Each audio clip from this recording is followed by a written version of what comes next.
Just to get a few orienting things on the table. In 2007, a British journalist named Gabby Wood, who now runs the Man Booker Prize in England, interviewed a famous American real estate mogul and television personality for the business section of the London Observer. The interview that she conducted ranged widely, even wildly, across a very peculiar span of topics. A scandal in the Miss USA beauty pageant, which the mogul owned, the unusual color of his hair, a luxury golf club that he proposed to build in Scotland, and a claim that he could solve the problems in the Middle East, and more. And the interviewer, they say this is a long time ago, this is 2007, the interviewer was clearly troubled by a sense that if the person that she was attempting to describe were a fictional character, no one would believe in him. Or no one would credit her with a journalist's ability to conjure up an actual human being. At the end of the interview, Wood asked one last question as she was being hustled out of the office. She said to the busy man, if no one were looking at you, do you think you'd still exist? And he paused, it was the only time he paused, she said, in the interview. He paused for a moment as if to reflect and said, no. So I want to start there with the strange, even compulsive desire to be looked at, to be observed, and the stranger sense even that for a certain character, a certain kind of character, identity itself, existing at all, is bound up with the desire to be looked at. The word person, as you probably know, the word person derives from the Latin persona, which means mask. And the question that haunts a person in power, because that's what we're talking about, obviously, and indeed the person who is looked at all the time, who is observed all the time, that's a category of people in power, a character who commands attention. The question that haunts a person in power is how to fashion the mask, how to construct the mask he wants everyone to be, or she, but in the period I study, it's not only he, because there was Queen Elizabeth on the throne when Shakespeare wrote, but more often than not, it's a he. How does he or she construct the mask that wants everyone to look at? And the question that haunts everyone else is what's behind the mask? And that's what everyone is trying to guess, to look at. So I hope these are highly appropriate remarks for what's going on downstairs as well.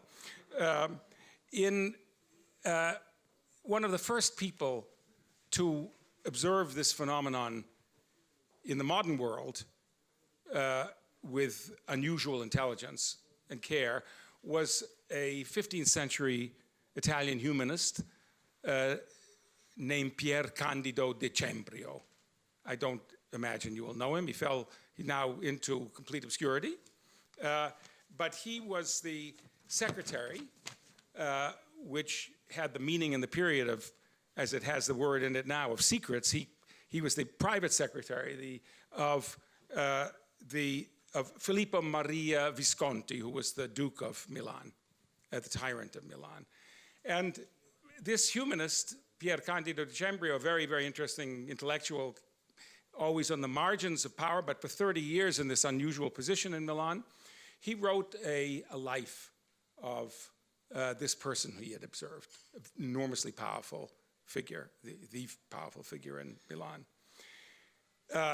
It's an amazing work, written in Latin, known as The Lives of the Milanese Tyrants. He also wrote about Visconti Son. And I won't read you a lot from it, but I'll read you one passage which will give you an idea of the nature of the observation. Decembrio writes about his boss, Visconti, "We have read no one who ever matched his skill in the art of dissimulation. He was here so truly incredibly astute and accomplished that, to quote an old saw, he might well have ruled forever. He would, for example, rarely reveal his intentions, preferring instead to hide everything in deliberately convoluted language. He might, for example, pick out someone at court who had an outstanding reputation in some field or endeavor and demote them. He would then go around singing the fallen men's praises to the skies, leaving people to wonder at his saying one thing and doing the opposite. But in fact, the whole show was calculated to torment his listeners into thinking that they might be the next in line to lose his favor. The fact that Filippo Maria revealed his deepest thoughts to no one meant that often he would complain about someone receiving favors when it was he himself who had conferred them, or he would express regret that certain people had been put to death when he himself had ordered their execution." It goes on in this vein. It's an absolutely remarkable account of the way in which this character performed, the way in which this character fashioned his mask, written in a peculiar blend of admiration and terror. There's clearly a link between this was written in 1447. There's clearly a link between this canny observation from someone close in to watching someone in power, to Machiavelli in about 3 generations later, 1517, in The Prince. Both Machiavelli and Decembrio are interested by how you can stay in power for a very long time, how you can rule, as Decembrio says, forever. And it has to do for both Machiavelli and Decembrio and how well you can fashion this character that you play. You know you're performing it and you play it. Machiavelli was rather more skeptical, not about an individual like Visconti, but in general about the prince. Machiavelli was more skeptical that you could keep it up forever, even if you had a very long run of it, like the German chancellor or other people who have been so impressive at remaining in place for a very long time. He thought it finally was impossible, since you would have to change your character, you'd have to alter your mask constantly to adjust to changing circumstances, and there are limits. Even for extraordinarily flexible people, there are limits, Machiavelli thought, to how adaptable you could be, though you could carry it on a long time if you were very, very good at it. So that's, in general, for me at least, a kind of brief Renaissance background. I'm going to just get myself something to drink. No, it's okay. I've got it. Don't mind wait a second. To a problem that the author I study, and more than others, Shakespeare, thought he should fashion the character of people in power. And he did it repeatedly in his career. And the general principle in Shakespeare is that the characters who are not capable of deceiving, who cannot fashion a mask, or who do it very badly, go down very quickly. And that's the case with the pious King Henry VI, whom you won't know probably, but from early Shakespeare history plays called Henry VI. It's the case for Richard II in a better known play. In a curious way, it's the case for Julius Caesar, who has very little flexibility in the role that he plays. The survivors, those who survive at least for a while in Shakespeare, are those who are able to dissemble. There's Bolingbroke Henry IV in plays that bear his name. It's Prince Hal becomes Henry V in that play. In a way, it's Cleopatra in Antony Cleopatra. It's the villain Claudius in Hamlet, who's in some ways the most impressive Machiavellian in the Shakespeare canon, was incredibly good at lying, at dissimulation and faking it. And it is also Macbeth, at least Macbeth as he's tutored by his wife. There's a famous passage, your face, my Thane, she says to him, your face is as a book where men may read strange matters. To beguile the time, look like the time, she says. To beguile the time, look like the time. Fashion your face to look like the time. Look like the innocent flower, but be the serpent under it, she says to him.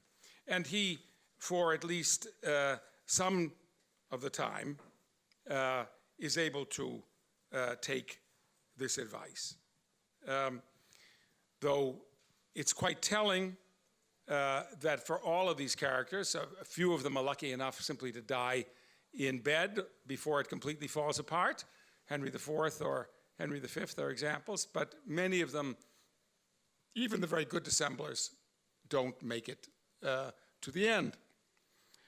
Shakespeare, who's the greatest creator of characters in the modern period, set himself to explore what lay behind the masks.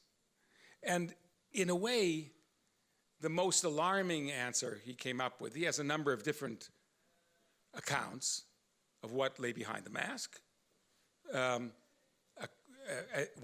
go back to Pier Candido Decembrio, in a rather unusually frank way, makes it clear that there's a kind of, that the peculiar secrecy of Visconti wasn't the whole explanation, but had to do with his sexuality. And you could say that that was also true in a way of Cleopatra, but in a way, Shakespeare's most frightening answer is that nothing lies behind the mask. Some version of the question, of Gabby Wood's question, would you still exist if people weren't looking at you? The answer, no.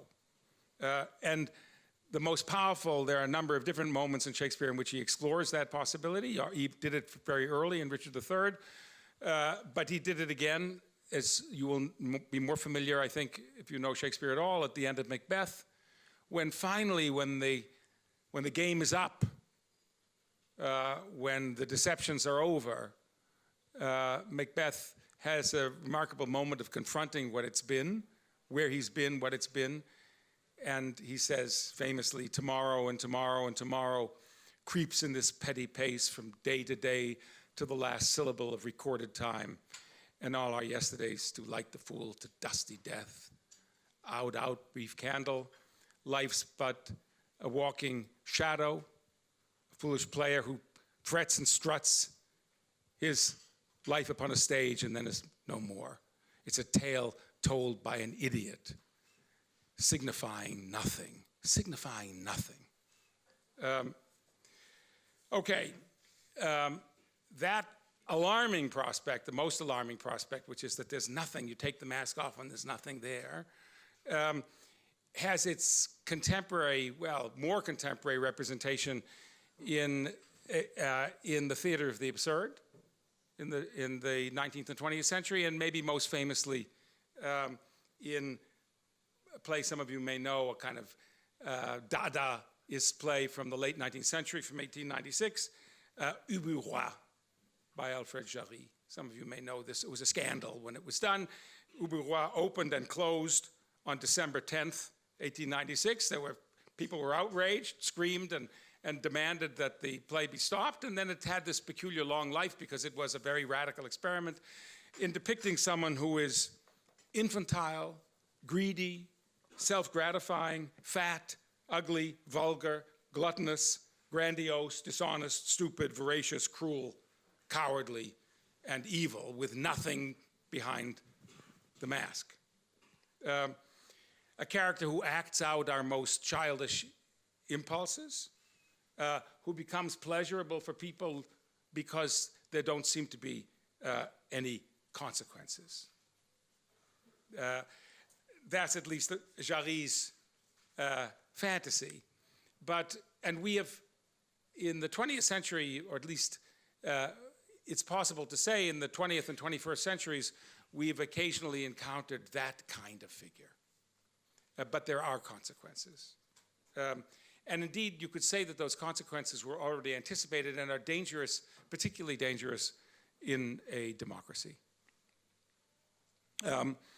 In 1792, Alexander Hamilton, famous from the musical, but framing the Constitution of the United States in the debates over the kinds of controls over the budget and other political matters as well, wrote the following.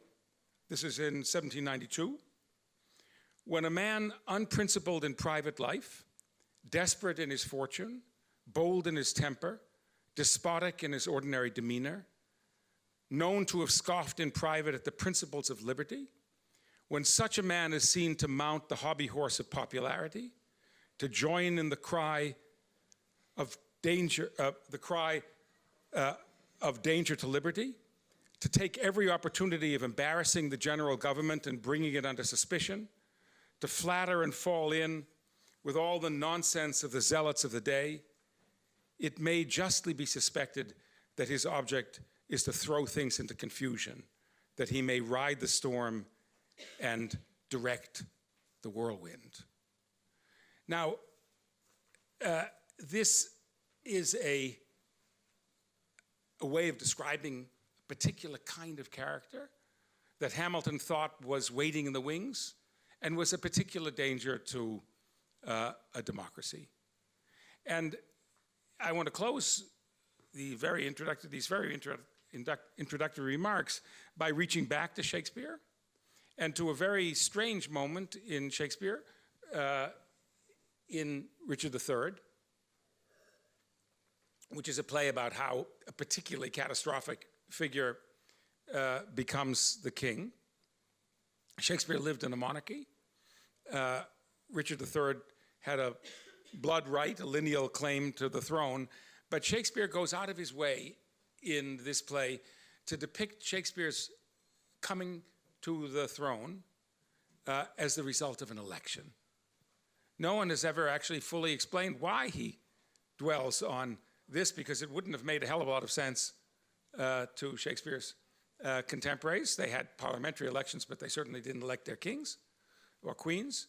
But Shakespeare seems to have thought that the kind of figure, or seems to have anticipated, let's put it this way, the kind of figure that Hamilton described in the late 18th century, and to have thought that a democracy was particularly vulnerable to a certain type of character, the character that Shakespeare depicts in Richard and that you have seen just now in the quotation from Hamilton. Okay, I think that is probably the right amount of maybe more time than I should have spent in laying the question open of what kind of characters achieve power, who is attracted to power, what does it mean to exercise power, what does it mean to be looked at all the time, what lies behind the mask, and what we might think about the person who, when asked, would you exist if you weren't being looked at, says no.